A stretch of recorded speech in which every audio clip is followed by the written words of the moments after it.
The Bible shows this pattern repeatedly. When God wanted to bless Abraham, he told him to leave everything familiar.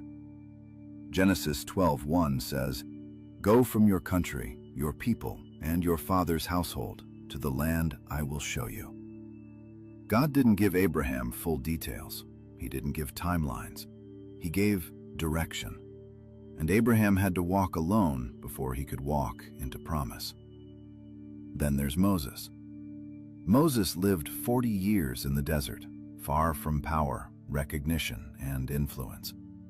God used isolation to strip Moses of self-confidence so he could replace it with God confidence.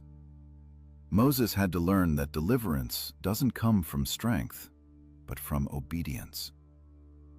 Even Jesus followed this divine pattern. Before miracles, before ministry, before crowds and followers, Jesus went into the wilderness for 40 days, alone, hungry, tempted, tested. Because spiritual authority is forged in private long before it's revealed in public. Every great calling begins in a lonely place. Isolation changes how we hear God. When the crowd disappears, God's voice becomes clearer. When approval fades, purpose becomes stronger. When comfort leaves, faith deepens. When no one is clapping, God teaches you perseverance. When doors close, He reminds you that He alone controls access. When affirmation disappears, He teaches you identity. That's why you shouldn't rush out of your quiet season. God is building something solid, something rooted, something that won't collapse when pressure comes. And sometimes, isolation brings buried things to the surface. Pain you ignored, fear you suppressed, doubt you avoided. Not to shame you, but to heal you. God doesn't expose wounds to embarrass you. He exposes them to restore you. If you feel alone right now, maybe God is saying, "Be still. I'm rebuilding you." He's rearranging relationships. He's redefining priorities. He's reshaping how you see yourself and Him. And one day, when you step out of this season, you'll realize something profound. You didn't lose anything that was meant to stay. What left had reached its expiration. What disappeared couldn't survive your future.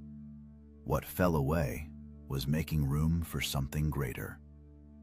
God protected you from opportunities you weren't ready to carry, from relationships that would have broken you later, from versions of yourself that couldn't handle where He's taking you. 1 Peter 5:10 says, "And the God of all grace, who called you to His eternal glory in Christ, after you have suffered a little while, will Himself restore you and make you strong, firm, and steadfast."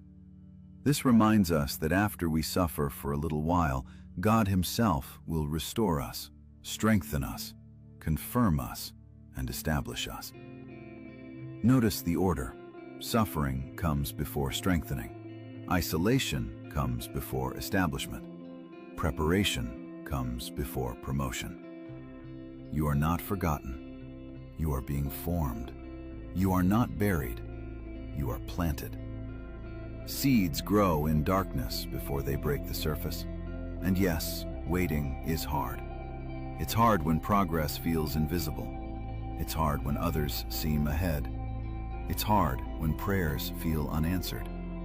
But God hasn't skipped you. He's refining you. Sometimes God needs to get you alone so He can speak without interruption, because in noise, His voice gets drowned out. But in stillness, He whispers purpose. So stay faithful. Pray even when emotions are absent. Read His word even when it feels dry. Trust even when results delay. Because every quiet act of obedience builds a future you can't yet see. And when the time is right, God will reveal why isolation was necessary before elevation. If this message spoke to you, Take time to reflect on what God may be doing in your life right now. Maybe He's protecting you. Maybe He's preparing you. Maybe He's positioning you. Before the blessing comes the breaking. Before the promotion comes the preparation.